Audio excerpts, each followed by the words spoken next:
it's Emily. Welcome everyone! On this video I'm visiting the metro areas of Austin and San Antonio. Also in this video I'm joined by a young friend. Hey guys, it's Emily. That's right, myself from 3.5 years ago on this video with me. I did a similar trip in January 2019. I'll do some things I did in 2019, but also some different things. Gonna be a great day for the both of us. Let's go!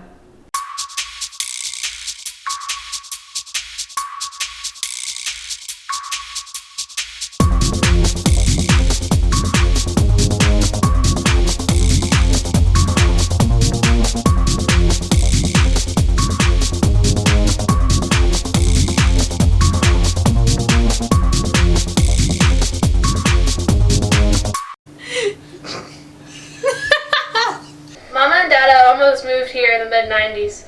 Dada was amazed at how the city has grown since then. They've said many times if they moved to Austin instead of North Georgia, they would have been happy with that choice. Over the MLK weekend, we took a quick trip to Central Texas. Dada had a running event in Austin.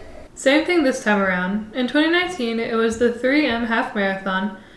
This time it's the Statesman Cap 10K. Now you can see the Austin skyline. Dada says there wasn't that many skyscrapers 25 years ago. Now to the present, driving south on Interstate 35, the ever-changing skyline is in view. Very different since I was last here 3.5 years ago. I'm at the corner of Berkman and Anton Street. This is a fairly new, large development east of downtown Austin. This extremely large area was unused as of 1998 and has been under redevelopment during the last 10 years. What was this area prior to 1998? Pan over here, and this tower might be a big clue. This area used to be an airport. My dad flew into this very airport in the mid-1990s. In 1998, all airport operations moved to Austin-Bergstrom International Airport a few miles south. They kept the old airport tower as a reminder that Robert Mueller Airport was here. It doesn't look like you can go into the tower though. An airport that was in use for 70 years is now a 700-acre development where over 4,000 families call home, with lots of park space in a town square with shopping and entertainment.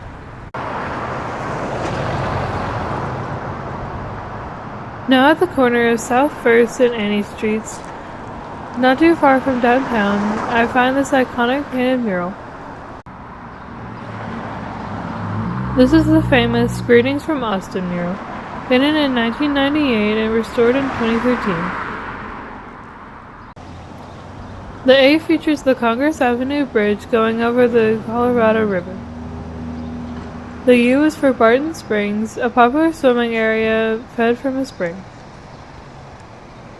The S is for the 27-story tall University of Texas at Austin Tower. The T is also from the University of Texas, the old main building built in 1884. The I is Congress Avenue in downtown between the river and the Capitol building. Finally, the N is the Texas state flag. On the bottom is the impressive Texas State Capitol building. These welcome to painted murals are so cool, and Austin is no exception. There were 2 different families getting their pictures taken at this mural, and it's still pretty early in the morning, so those must be busy in the afternoon. And while at this building, what's this red thing on the roof? Anybody know? Leave me a comment.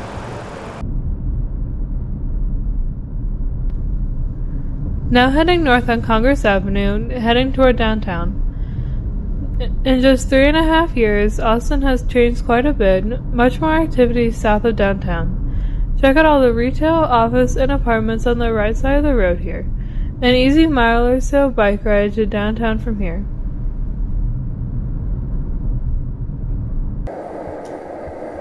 We've now arrived. This is a great GoPro driving into downtown. The state capitol building is directly in front. Now here we are in April 2022. Even more growth with much more to come. A 74-story skyscraper is under construction that could be the tallest building in Texas. Also, Congress Avenue removed one car lane to dedicate it to a bike lane and pedestrian traffic. Check out these crazy flyover bridges. We're not taking crowded I-35 this time. We're taking a more rural way to get to San Antonio. Now back to the present. Still an impressive driving shot with all these sweeping flyover bridges, where US 183 and State Roads 45 and 130 converge. And just like 3.5 years ago, I'm getting on a super fast highway. It's gonna cost about $6 or so, but I'm taking State Road 130. This road has something that no other road in the country has.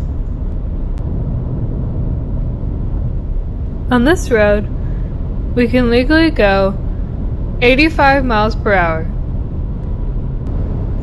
85 miles per hour! 85 miles per hour! 85 miles per hour! 85 miles! Sorry. We stopped in Seguin, the eastern fringe of San Antonio Metro, for Whataburger. I since learned that the city name is pronounced Seguin, not Seguin. Today, however, I'm having lunch in Lockhart, where Texas barbecue was created, and I heard this place is popular, and I need to get here early. Like this mural says, welcome to Lockhart, barbecue capital of Texas. Welcome to historic Lockhart. I'm 30 miles outside of downtown Austin, so this might be considered a fringe suburb. Looks like they're having a farmer's market here this morning. Looks like they have a great turnout. It's a very nice day, no clouds, low 70s right now. Look at this downtown square. This looks like a turn of the 20th century Texas. It's a great day in Lockhart. A couple of blocks away from the square is my lunch spot, Black's Barbecue. Over there at the end of this block. So popular they have to open at 10 a.m. It's also open every day, 8 days a week. Let's try out some of this great barbecue. Black's is famous for their giant beef ribs, about 1.5 pounds of meat on one rib. We're gonna get that, as well as a 1/2 pound of beef brisket and 1 jalapeno cheese sausage link. They have good size also. Look at how ridiculously big that one rib is. It's as tall as the big aluminum pan. They're slicing some beef brisket. Here are the sides, mac and cheese, also some caramel apple cobbler, plus some homemade pickles and onions. So here's all the meat in this pan. Probably cost us about $60 for all this meat, the sides, and 3 beverages. Black's is the oldest family-run barbecue restaurant since 1932. Alright, it's time to eat.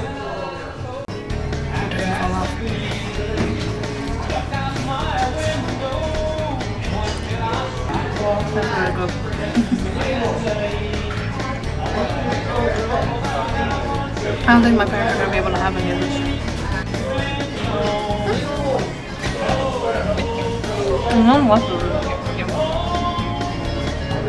It's really good. You guys might want to get some before you eat it all. So now we're going to try the brisket and the, what was it, the jalapeno sausage? Jalapeno cheddar sausage, I think. Move the giganto rib out of the way.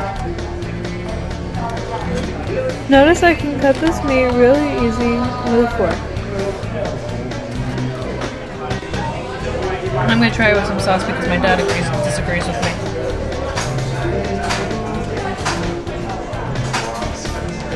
Hopefully I don't, oh dear, burn my mouth off. Yeah, a tiny bit of sausage and a lot of skin. Oh, no.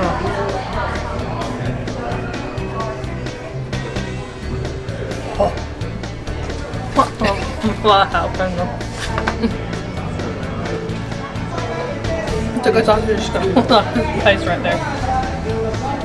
Now we're moving on to the sides. We're gonna try some mac and cheese. If I can grab some on the spoon. I like how I moved in the beef, the song. tastes like the Cracker Barrel mac and cheese, which is weird.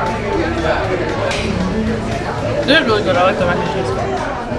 Then we get the caramel apple cobbler. She said it was very sticky, so let's see how well this goes. Nearly shot a piece off my dad. It's been sitting here a while, so I understand that it's not going to be as warm as it should be. It's actually really good. It tastes like the...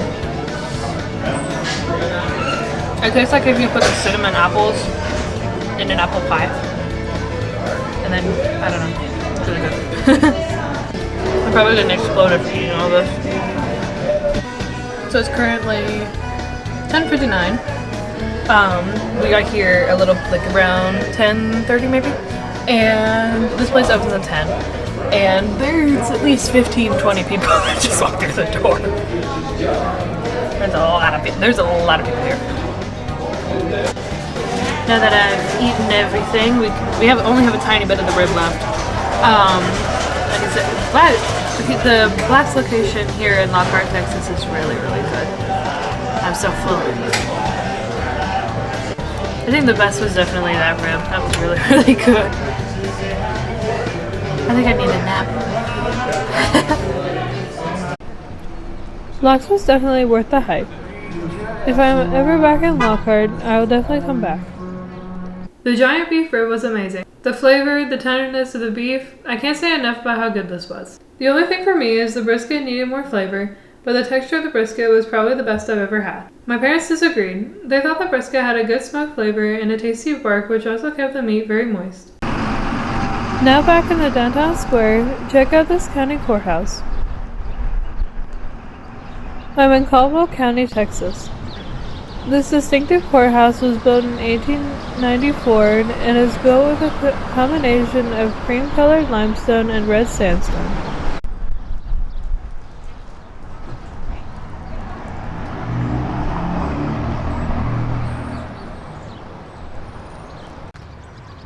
Here's a better look at the courthouse without the shadowing. You might recognize the building from the movie What's Eating Gilbert Grape. Like many county courthouses in the South, there's a memorial for those who have served our country. This was a really great stop. I'm so full from that great barbecue. Anyway, time to see a few more things, then on to San Antonio. Now I'm in the town of Luling, and I've found this interesting water tower, which is decorated as a big watermelon. During the last weekend in June, Luling has a festival called the Watermelon Thump. The festival features watermelon seed spitting competitions, eating a watermelon wedge the fastest, crowning the best watermelon, a parade, a carnival, and crowning the Thump Queen. Late June though. I bet it's really hot. Now crossing onto the interstate, Benstone, and I'm going to yet another Buc-ee's location. This one looks very busy. And is it just me, or does this particular Buc-ee's look smaller than the newer Buc-ee's they have recently built?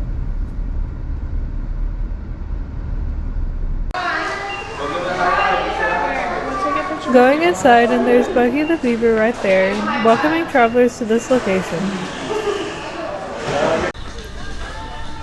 Found where they have the shirts for this location. It's crazy busy here. Bye, Buc-ee. Great to see you. The Buc-ee's was much smaller than the others I've been to. Now I'm making my way east, eventually getting to San Antonio. I'm taking this exit 610. There are a few things to see in the Seguin area. This is the Pecans Museum of Texas. They have something very large on display.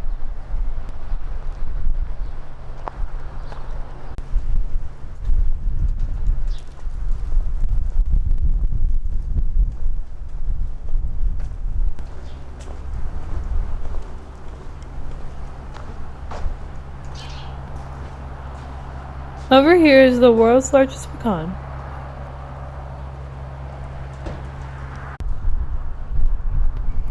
Would you look at the size of that pecan? It's gargantuan. Some informational markers about this giant pecan. is 16 feet long and 8.5 feet in diameter. This I didn't know. Texas harvests more pecans than any other state. I thought Georgia harvested more.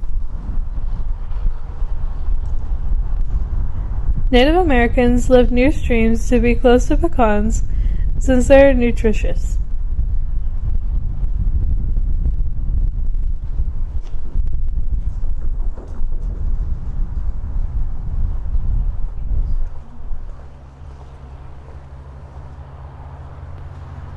%80 of worldwide pecan crops are grown in the United States, and Texas is number 3.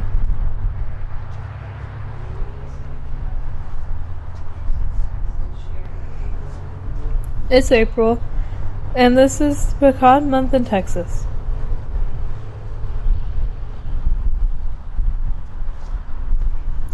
And the pecan tree is the Texas state tree.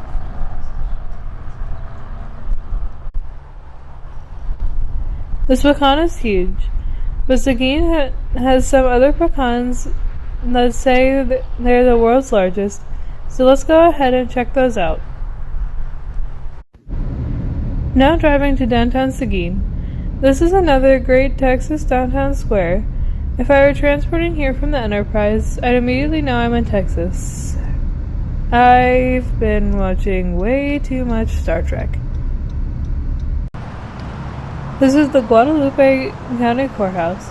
Seguin is the county seat for Guadalupe County. This marker mentions the old Spanish trail to the early Spanish explorers who passed this way. Also, this county was formed in 1846.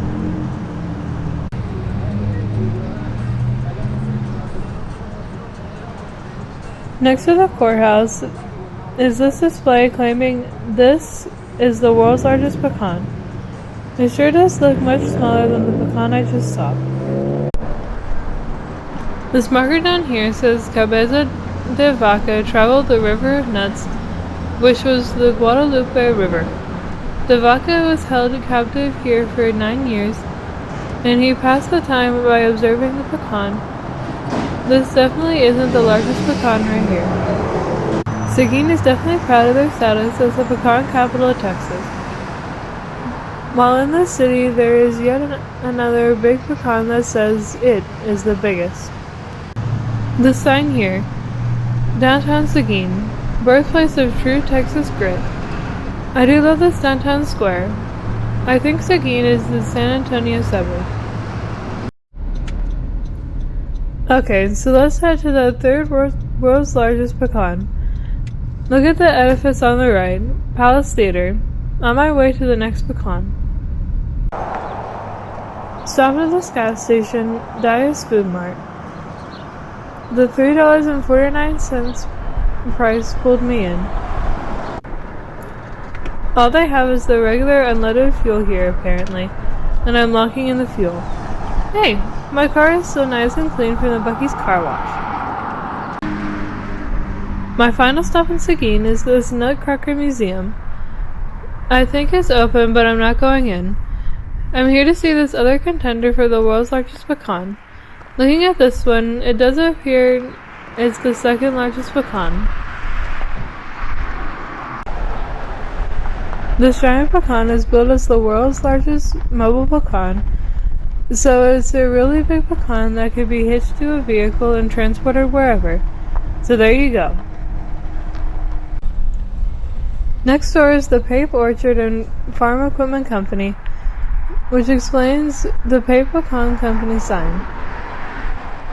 Okay, so for size, this is number 2, the one in downtown Seguin is number 3, and the one at the Pecan Museum is number 1. Hope that solves everything. Let's head east. Getting my first glimpse of the iconic Space Needle in San Antonio. I'm not far away. Traffic not too bad right now, thank goodness. And now, we're back in San Antonio! Check out the tower in the distance. And in the present, we're back again. The Space Needle is on the left, and the Alamo Dome is directly in front of us. Wonder if they'll put a new NFL team here someday? Once again, just as I did 3.5 years ago, I'm here to see the Alamo and take a boat ride along the river. Found some good parking about half a mile away from downtown. Our first stop is the Alamo. After the Alamo, we're gonna hop on one of those boats and get a narrated boat ride. Last time I was here, I really enjoyed this boat ride. Next up is the Alamo. Very touristy, which surprised us as well as very sad. Let's take a look. Now in front of the Alamo. My mom is really getting that vibe she gets when going into cemeteries and battlegrounds and places like that. It's very sad for her.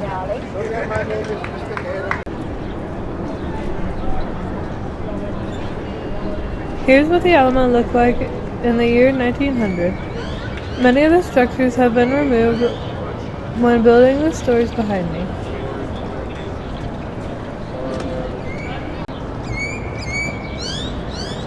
Now check out what this area looked like in 1785. This is a much larger compound called Mission San Antonio de Valero, which was when Spanish colonists converted Native Americans to Christianity. About to enter the Alamo, and I actually see signs referencing the word stanchions, which is a softer synonym for a barrier or fence. This is World of Micah's word, isn't it? Stanchions. Okay, so I couldn't film inside the Alamo church structure or touch the walls. This marker denotes this is an ongoing archaeological site. They are continuing to find artifacts and learn more about the history of the Alamo. This marker describes the origin of the Alamo mission during the 18th century to convert Native Americans to Christianity. Then the next era describes the decline of Spanish rule up until 1821. The next 15 years describe the struggle for independence when Mexico wanted to overtake the Alamo from the Spanish settlers.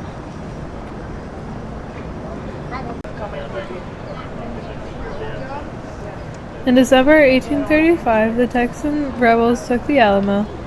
But in January 1836, the Mexican army mobilized and started their way north.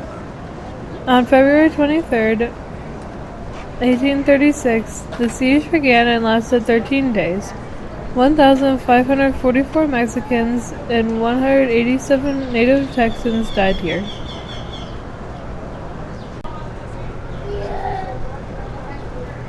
While Mexico won this battle, they ultimately did not win the war, as things changed in later months.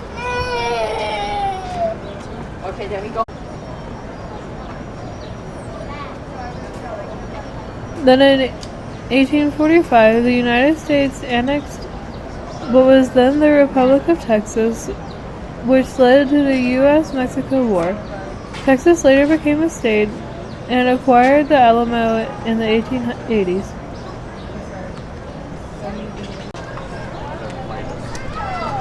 Since then, the Alamo has been treated as a shrine and as a memorial for those that fought and died for control of the Alamo. It's a very popular tourist attraction. I couldn't find how many visitors come here annually, but it's very busy today. One of the buildings at the Alamo is a gift shop.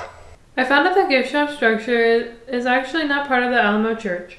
The gift shop was actually constructed in 1936, originally as a museum to commemorate the Alamo. That was part of a large Texas Centennial celebration, so thankfully the Alamo itself was not converted into a gift shop.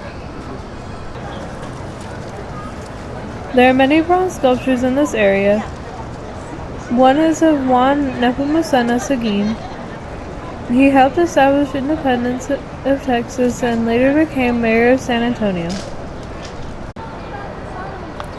This gentleman on a horse over here was also a former mayor of San Antonio. John William Smith was originally from Missouri, but moved to Texas.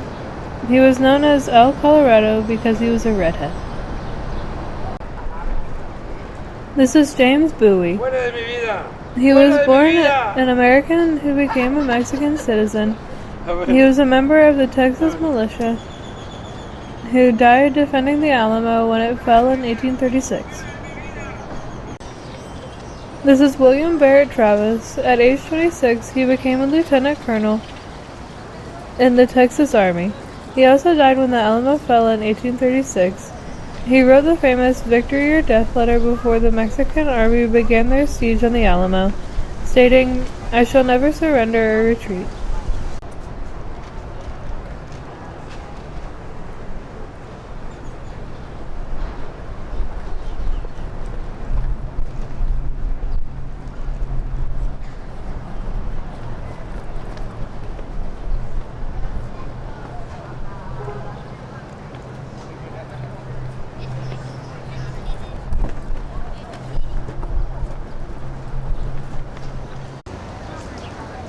Back in 2019, there's a lot more activity here.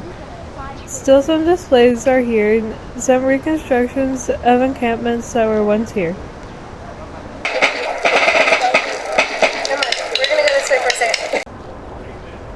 Beyond the scrim is an oak tree, planted in 1965 in memory of the heroes of the Alamo.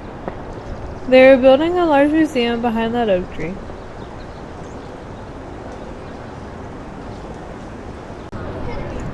Looks like another encampment reconstruction over here. Maybe they have returned live discussions, just not having them today.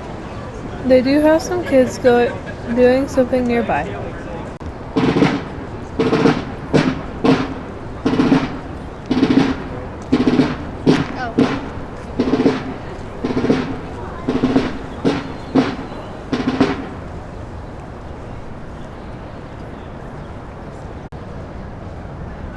Archaeologists are continuing to learn more about the history of the Alamo, going back to pre-colonial days when the Alamo mission was first settled.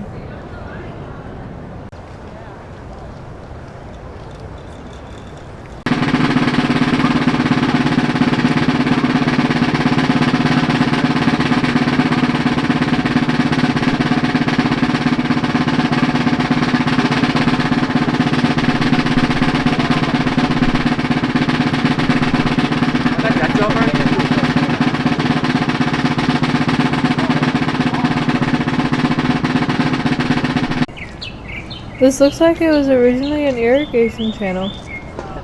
Now these koi fish are chilling out here. It's warmed up quite a bit, probably upper 80s now. Pretty warm. I saw this giant oak tree last time. This oak tree goes everywhere. I don't think we're allowed to touch it.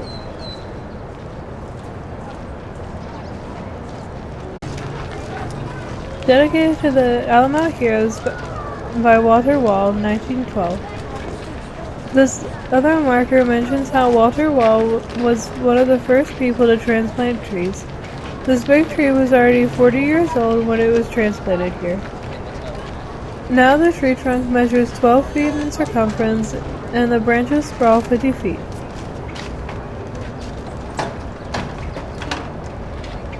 Now check out our boat ride along the river. What she said? The riverfront is a very lively area in San Antonio, almost completely shaded. Lots of restaurants and other entertainment here. Then I'm around the corner. I'm going to take you through a theater, drive-through theater if you would. The Artisan River Theater is an open-air venue. Where up to 800 people will sit on the grass seats on the left. And then over here on the right side is the stage. You might recognize the stage if you saw the movie Miss Congeniality starring Sandra Bullock. That is where the swimsuit competition was held right there. Some of the highlights are Pancho Villa's last known saddle, Santa Ana ceremonial sword. I like this sculpture over here to the right of a cowboy herding his cattle. Keep your phones inside. So guys, I'm going to stop here for just a second.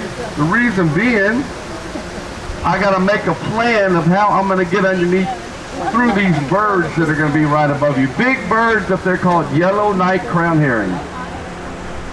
Nuts, bolts, screws, reinforcements only. And don't worry, you're not going to hit your head on the bridge. I've been working here many years, never hit not one person's head on the bridge. The roots of the tree make up a perfect heart. This is the bottom of the heart right here. It goes around like this. So because of that, people want to get married there because they think it's really lucky.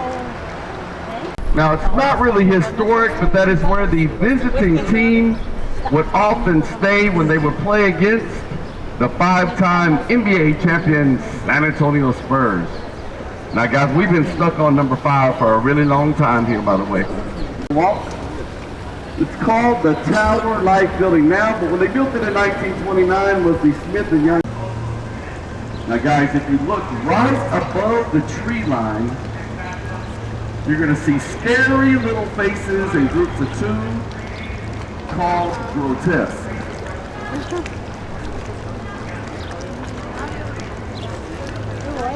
Do y'all see? Do y'all see the ugly faces?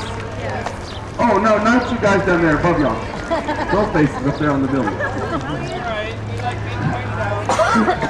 Look closer. The woman is happy, the man is not. When do they both get happy at the same time? Look on the side of the building here. She said when they're on fire. That is the Bexar County Courthouse. Good times, good times, good times there. Made of red sandstone and Texas granite, built way back in 1897. But what I wanted to show you is this. See if you can see this. The building itself looks like a big Titanic ship. Let me show you. This will be the front. Like I'm king of the world. And then the top part is the back.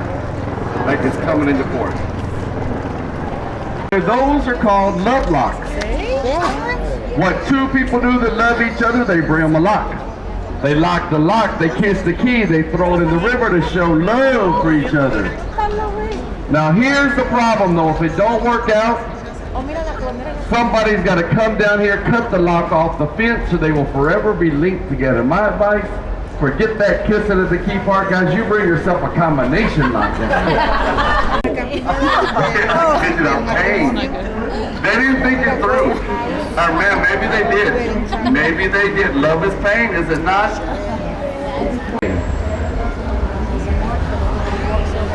Over 200 years old and 25 feet around.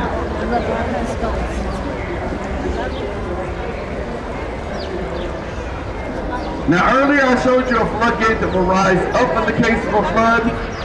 Now this floodgate comes down in the case of a flood. Like a guillotine, guys. See how it even looks like a guillotine up there? Comes down fast.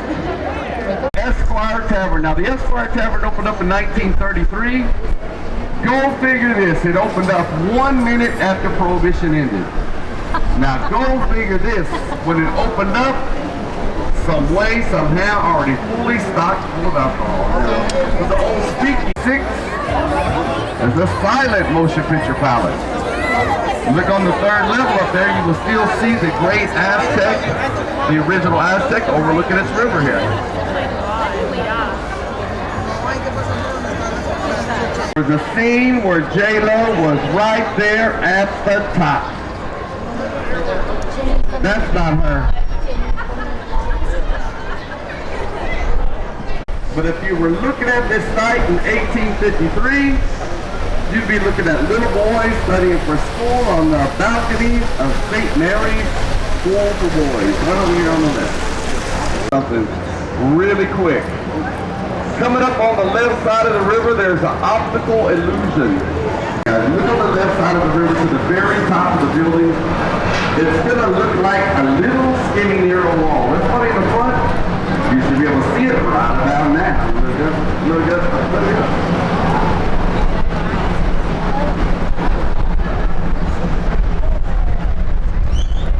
1981. Now the story behind this, originally this building was supposed to be way taller than that.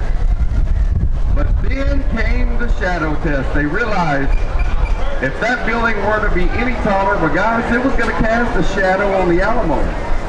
And we ain't having none of that around here. Is the Casino Club building.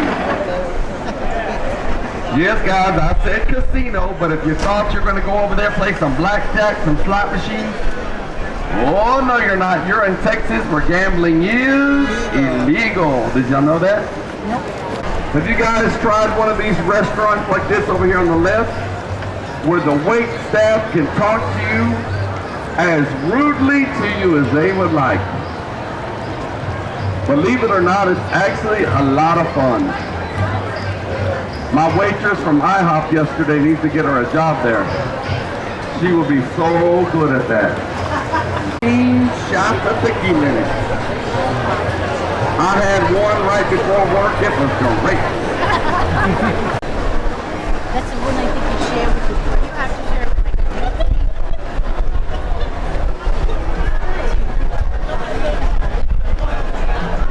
Happy birthday! You're 25? Now, when San Antonio was awarded the World's Fair of 1968, the city did not have enough modern. This hotel in front of us called the Hilton Palacio del Rio in only 202 days. Now, if you know anything about architecture, that is extremely fast. How do they do it so quick? Well, look up there. You'll notice it looks like building blocks. Each room or building block was built about 6 miles from here, complete with the beds, nightstands, dressers, lamps, everything bolted down to the ground, and each room brought down here, hoisted up and stacked and plugged in. By the way, not all Karens are Karens, and by the way, guys, not all Karens are female, trust me. In itself, not historic, but what was what once was there. In 1906 stood a 3-story, 3 million pound hotel called the Fairmont. Now Marriott wanted the spot that they were in, so they agreed to have the old hotel lifted up. They put it on $36 and they moved it away with gravel trucks. Still a hotel about 4 blocks from here. 1968 World's Fair called the Tower of America. What you're looking at the very top is a restaurant and an observation deck that both revolve around one time an hour. Unveiled about a month ago. She's called Stargazer. The little star is made of marble. She looks through the little titular star, gazes out into the galaxy, and thinks about all the people that are looking at the same star that she is right now. Now she's made of volcanic ash from Mexico. Everybody stop being so sensitive. Our differences is what makes life fun. Think about that, guys. Think about it. Our differences is what makes life fun, because just think about it. If we didn't have differences, we'd have the same type of food. We'd have the same places. Everything would be such a dull. You know, because we're more alike than we are different. But our differences is what makes life interesting. Over the river on the 3rd level. Hey, y'all want to play bumper mode? But guys, it isn't quite as good as it used to be anyway. Now it's just whoever got some orange shorts. After the bridge, on the right side, you're going to see an 8-foot bronze statue of St. Anthony of Padua. Now, St. Anthony lived in the 12th century, was from Lisbon, Portugal. The country that gave us the statue, and it's where we get our name, San Antonio, St. Anthony of Padua. The artist wanted you to get out, but from every angle of life, there's always another point of view. The guided tours are very reasonable, $13 per person for a 40-minute tour. Definitely recommend this if your travels take you to San Antonio. I did stop by one more Buc-ee's in New Braunfels, which is halfway between San Antonio and Austin. It's currently the largest Buc-ee's, so I decided to get a triple extra large shirt. Well, that's all the adult sizes they had. And that's... wait. Young Emily? I'll let you take us out. And that's it. We all had a great time. We'll see you next time.